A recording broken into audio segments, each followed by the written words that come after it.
So ayun mga par, nandito na tayo kay Madam J. Costura. Ito na, sisimulan na natin yung pag-predict sa atin ni Madam J kung ano yung ano mapipredict niya sa atin ngayon. Kasi dati nalaman na natin kung ano yung mga pipredict niya sa atin noon. At nangyari naman sa amin yun. So this time, ito kinakabahan talaga ako sa ganito. 1 year ago na po yun. Oh, diba? 1 year. 1 year Pero ago magto 2 years na sa sa January. I see. January pala yun, no? Hindi, September yun. Kaka 1 year niya lang. 1 year lang. Kasi yung January, pumunta sila Miss Day sa birthday ni Victor yun. Oo, tama. Ayan. Grabe. So, ayan, so gusto ko din magpasalamat sa kanila kasi sa pagtitiwala nila sa akin, no? So, this is our second meet-up. Pangalawang beses namin ito magtutuos ngayon. Okay. So, ready na kayo? Ready na po. Ilan taon ka na nga, darling? Ano na po ako, 28 na ako ngayon. Kailan birthday mo? June 1, 1997. And ikaw, kailan birthday mo? January 30, 2004. 21 po. So, nung ni-reading ko, the first reading ko sa kanila last year is that nakita ko na may bukol si Tonet, and then nakita ko din doon may additional member of the family. So, sobrang, alam mo, nakakataba ng puso kasi hindi sila nakalimot sa akin. Yun ang pinaka-ano ko price ko yun yung parang ang success nila is success ko. So, darling, ito lang yung iiwasan natin. Yung Yes, we have 4 aces, darling, pero ito ang bad luck card. Okay. Lahat na masasamaan dito, even the death card is ito lang. Tapos po, di ba dati may A, pero wala siyang connected sa tao? Yes, exactly. Yung Doon sa ko pera lang po yun, di ba? Exactly. Grabe. Kinakabahan ako, Miss. Huwag kang kabahan, just enjoy the Pero alam nyo nung inano kami ni Madam J nung unang reading niya sa amin, nagkatotoo talaga lahat yun. Pati yung bukol ko, guys, buti naman na-diagnose na siya. Tapos ngayon yung second baby namin. Tsaka yung yung sakit mo din, di ba? Sa liver. Ay, oo nga, nakita ko din yung sa'yo, di ba? Yung sabi niyo po, para siyang flower na nalalagay siya. Kailangan diligan. Sumasakit lagi yung Eh kaso, ang problema, siya nadiligan ko. Tingnan mo, buntis niya. Siya yung nadiligan ko. Okay, so ready ka na? Yes po, ready na. Now, darling, ikaw lagi magkakat ng card siya dahil ikaw yung guy. So, I want you to pick one card, please. Thank you. So, this is you. I'm hoping that this is a red card.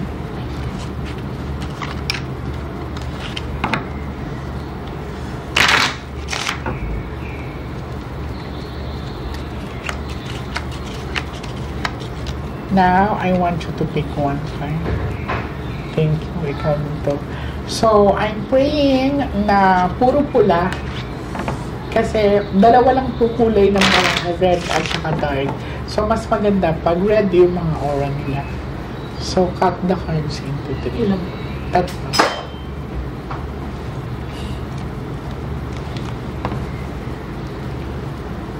Now, kumuha ka ngayon ng 7 cards of total. Depende kung ilan kayo. So, 7 sa'yo, 7 din sa'yo. Ikaw, 7.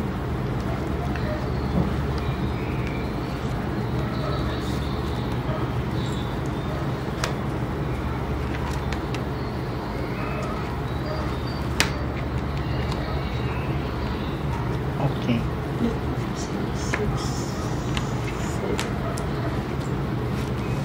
So, as a couple, i-combine ko to.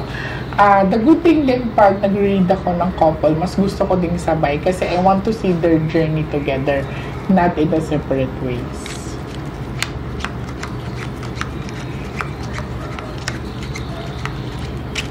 So, ikaw to, darling, sana pula. Okay, very good. That's very nice. You have a good aura. No? Diamond, darling, tandaan mo ha, matibay ang diamond. One of the hardest stone ang diamond. Okay. So, ito, darling, pag ito kasi, the representation of a problem. So, titignan natin kung ano ang flower.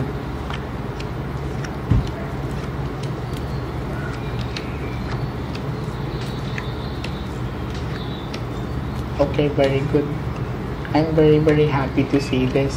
Nakuha ni nakuha niyo ang actually 3 alas ang pinakita sa kanila dito. And buti ka mo, ang bad luck card kasi darling is tumama dito sa diamond. Okay?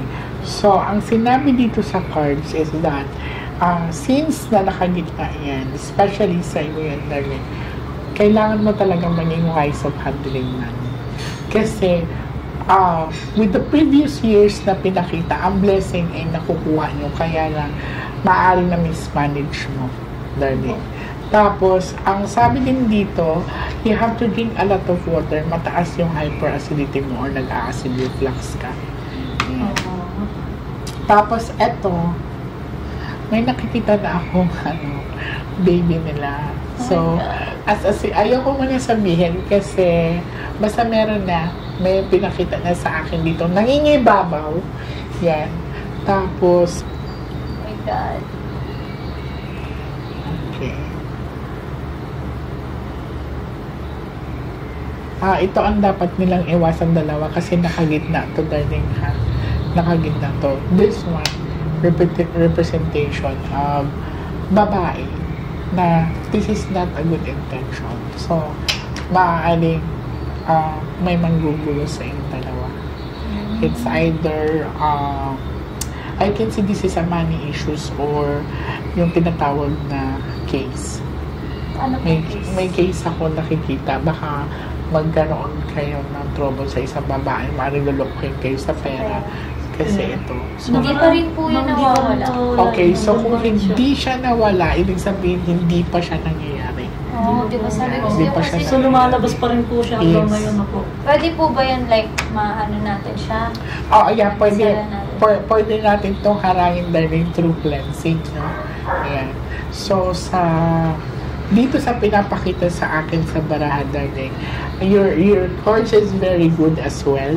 Yan, kaya lang, lagi ka nagdadalawang isip, urong sulong ka. Okay.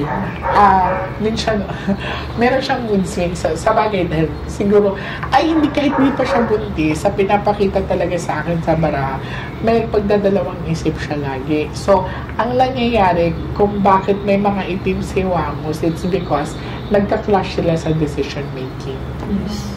Kasi po Hindi siya, kasi yun tama po minsan talaga na siya is sobrang bilis niya mag-desisyon agad-agad. Ako naman po yung nagko-control ng decision niya. Minsan hindi ko yata na pag-iisipan ang Hindi po minsan Minsan lagi kasi po. pagka may mga gusto akong bagay na halimbawa, Agad po. gusto ko ng ganitong klase ng negosyo. Tapos, minsan, magfe-fail. Tapos, Kaya nga, ulit, ganun. kaya nga ang daming ways. Sinusubukan ko po kasi sinusubukan talaga yung ibang mga negosyo. It's okay to try, pero mas maganda Kailangan mag-consult. matuto. Oo. Kasi ang nangyari, darling, sabi ng book heart kasi to, ibig sabihin, ang money magnet ka, but nag-itim kasi dito, ibig sabihin, kung ito total mo yan, ang dami talagang wasted. Ang dami na Dami nga po talaga nasawa. ang nangyayari kasi dito, since nga may bad luck card dito, darling, no, merong tao sa paligid nyo na talagang hindi masaya na naging successful kayo. Kaya, Especially. oh my God, dapat po pala dinala ko yung evil eye. Pwede naman siya. Naniniwala po Oo. ako Yeah, dun. I really do believe in that. And then, tapos dapat lagi ka may dalang rosary, ha? Kasi mabilis ka mabati, baby. Okay, Mabati batiin. po sa Batiin siya yung para mabilis mausog. kaya pala Usogin mabilis kasi siya. sumakit yung tiyan niya. Ganun.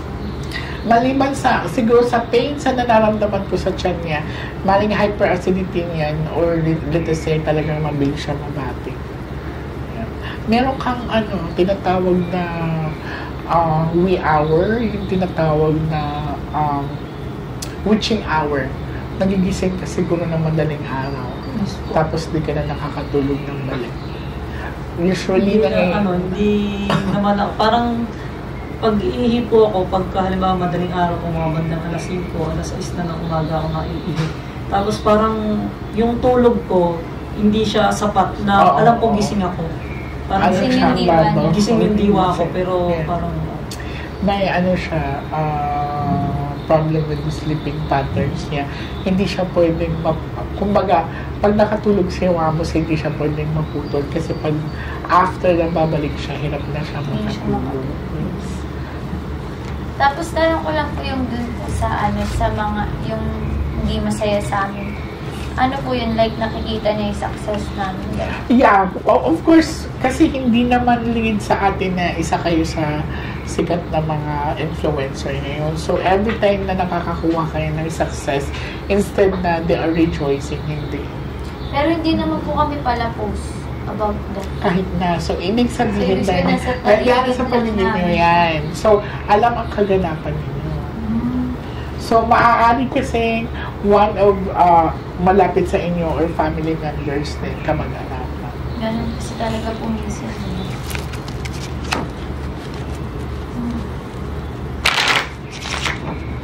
Ayun pa rin po yung labas sa baraha. Puro yung sa kanya, sa kasi pag-iisip ng desisyon niya. decision. So, ibig sabihin, wala kayong changes na ginawa. Dapat kasi, bago kayo, especially you, dapat may consultation ka. Dapat, tama ba itong gagawin natin, Bing? Ganito, ganyan. Ito ang plano ko, ganyan, ganyan. Ang nangyayari kasi sa'yo, kung baga, pag may isip ka, labas agad, tayo agad, ganun ka. So, ang nakakapanghinayang kasi ang sabi dito, madaming wasted na nangyari sa financial aspect mo.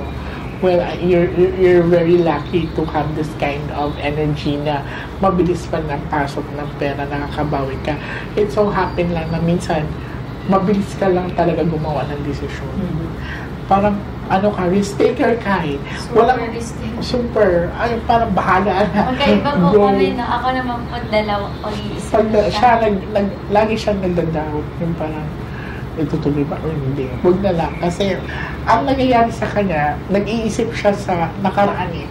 Parang, wala naman nangyari nakaraan. Oo, ganyan po yan. Sinasabi niya lagi sa akin na gano'n. Tingnan mo decision mo dati. Inano Okay. mo. Ganyan siya sa Lagi ko akin. po siyang inano, kunyari nag-fail. Sabi ko, diba?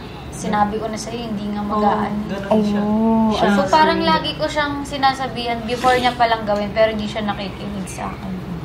Sayang be. So, this time, kailangan talaga halfway kayo especially pag become sa Lagi kayo mag-aano sila dapat mag-uusap kasi Nagka-clash pala nagka-clash sila.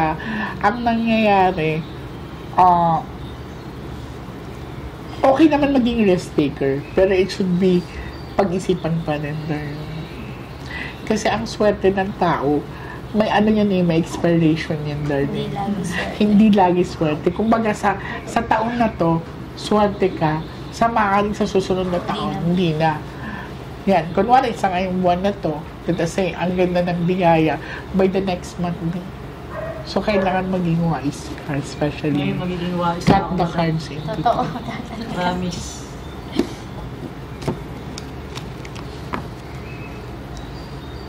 Kuha kayo ng 9 cards of total. This time naman, paghatian nyo. Depende kung ilan kayo. 9 cards.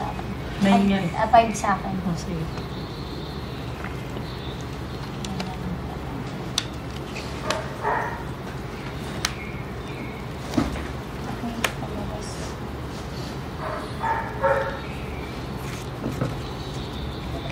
Huwag na sana lumabas ulit ang bad luck card. Seven of bookshelf. Emotional ka minsan, darling. Hindi ko alam kung selosa ka, pero minsan may tamang hinanap ka. Okay. Pag dito naman, it's more on flower, darling. This is a representation of mag-harvesting pa rin siya ng financial. Yan. Magiging maganda pa rin naman ang takbo ng financial niya. Huwag nyo lang sayangin. Ito, sa emotions mo to. Yan po, talaga totoo po Hindi yan. ko alam kung iyakin ka, pero Totoo minsan po. dinadaan mo sa luha. Di. Yun yun. Hindi, Ako ano po, minsan. like, kunyari magpapaliwanag lang ako, naiiyak talaga Oh, ako. yeah. Mababaw ang luha mo according sa cards. Di ko man sila nakakasama, pero mas nakikilala ko sila sa pamamagitan ng aking mga baraka. Yan. I have a question sa'yo. This is a father figure kasi. When was the last time nakausap mo yung papa mo? Papa ko. Lagi po. When was the last time? Parang last week lang. Okay. May dinadamdam siya. May hospitalization ako nakikita sa kanya. Para pong ma-hospital siya. May hospitalization ako sa kanya nakikita. Ayan. Sana hindi siya masyadong umiinom talaga. Pero I can see right here na Seven of Focus Sharp Object kasi to.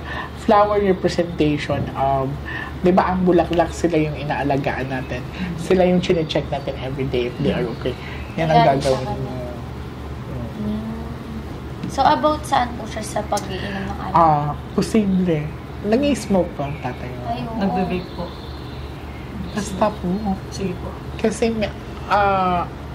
may nararamdaman ako sa kanyang bigat dito. Tapos, minsan, tanong mo lang. Palagi po sumasakit yung ganito niya. Tapos yung sa ganito niya po sumasakit. Basta meron ako nakikita sa kanyang hospitalization. Good thing din na nakadalaw ka sa akin kasi pwede mo pa mapigilan to. Okay. Try mo siyang ipacheck, ha? Sige po. So far, magaan yung barahan nila. I really like it. Pero yun lang yung kanina na may nagcha-try din na ma-jinx sila yung tinatawag na haharangan yung biyaya nila kasi lumabas ang bad luck card. Now, I'm praying na hindi lalabas ang bad luck card sa last 12 nila kasi that would represent pag lumabas, risky ang panganganak nito nito. Huwag lang. So, we couple it together. Nakuha nila yung success nakuha nila yung Ace of Diamond, nakuha nila ang Ace of Flower. Ang Diamond is one of the hardest stone. Yan yung pinakamataas na baraha. Ang Flower is harvesting and growth. Ibig sabihin, sa karera nila, tuloy-tuloy pa din. Cut the cards into two. Kaya makinig ka pa. Hindi pa rin nawawala po yung taong gusto ko. Yes, isipin mo, ibig sabihin, Tsaka yung decision making. nasa paligid din lang yan. Hindi siya yung tipong ibang tao lang na hindi mo kilala. Yung alam niya talaga yung nangyayari. Kaya minsan, tingnan mo ikaw, andyan na yung biyaya. Yung, kumbaga, pera nandyan na nawawala pa. Kung wala, example, may transaction ka, andyan na nawawala pa siya. Nauunlot lagi. Kasi po, ang nakakainis sa kanya, ako kasi naniniwala po ako, sasabihin ko yung success ko kapag natapos. Matapos na, that's the proper thing Siya to po do. hindi po, kunyari sabihin niya sa lahat ng tao, kasi hindi naman, naniniwala talaga ako sa jinx yun.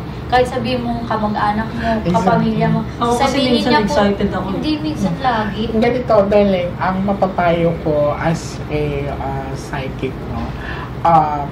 Hindi kasi lahat ng tao na masaya sa success na. Totoo yun, akala mo nakaharap sila, masaya. Masaya.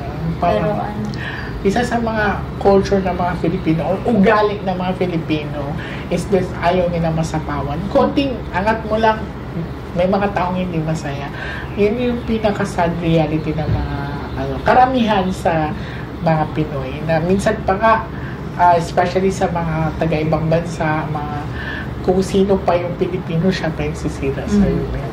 So, ganun din sa atin dito na mas malakas maka-jinx or malakas makaharang ng biyaya ang family member o yung tinatawag na kahit kaibigan na tinuring nating family, yan, pangit yun. Kuha kayo ng last 12 cards of total. 6 tayo.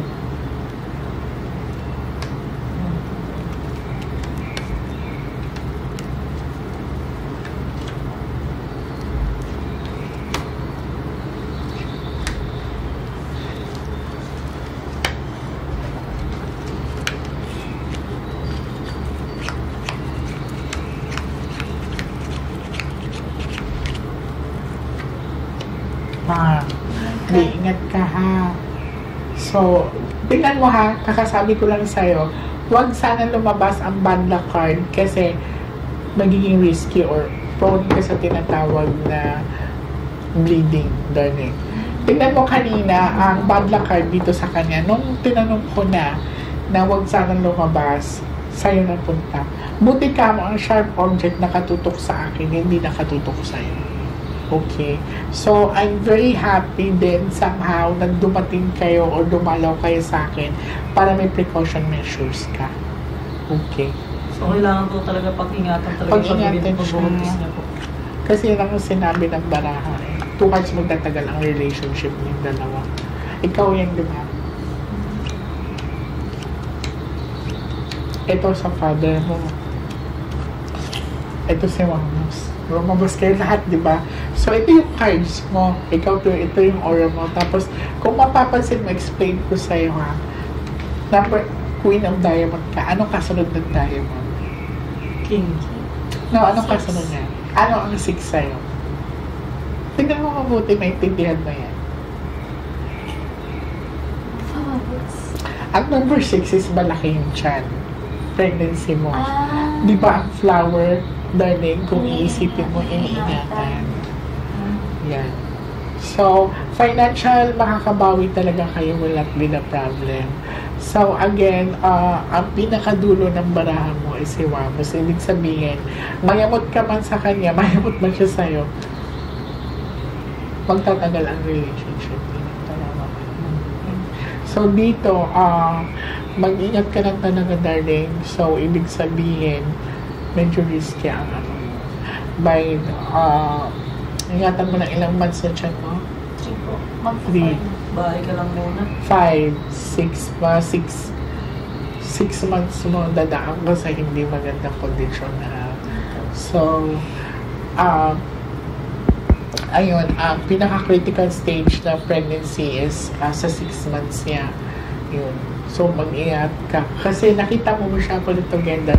Sinagot tayo ng baraha. Lumabas po sa akin. So, this is recorded. Sabi ko na, wag lang sana lumabas ang bad na card. Kasi, pag lumabas yan, risky daw yung pregnancy niya. So, dadaan siya sa delicate talaga na kailangan 4 months, mag-performance yan, di ba? So, dapat hindi ka na pwedeng labas-labas. Sa bahay na lang po talaga siya. Promise. Pero paano po pag, kunyari, kasi lagi ako nagla-live sa gabi, pero nakaupo lang, okay lang po. Nag-drive ka? Live. Live? And that's okay. That's fine. Pero yung mabaha ng hagdanan, tapos umalis Be din careful ka lang talaga. Kailangan clear yung sa hagdanan. Yung walang Hindi ako magsudulas. Basta daling sinabihan kita, ha? Pero So, pwede din subok po mo na. yan Mabago. Yes, pababalikin ko ulit sila kasi i-cleansing ko sila. This time, ako naman dadalaw sa kanila para yung bahay naman nila na tinuluyan nila, makita ko at ma-cleansing ko ulit. Kasi the last time na nag-meet kami is that may na-feel ako sa bahay nila. This is indication din kasi na ayokong may sumunod na negative energy sa kanila. So, siguro, next week, Saturday or Sunday, mag-message ako kay Kuya Wamos. Ayan. So, sobrang maraming salamat sa pagtitiwala niyo sa akin. Grabe, nakaingat din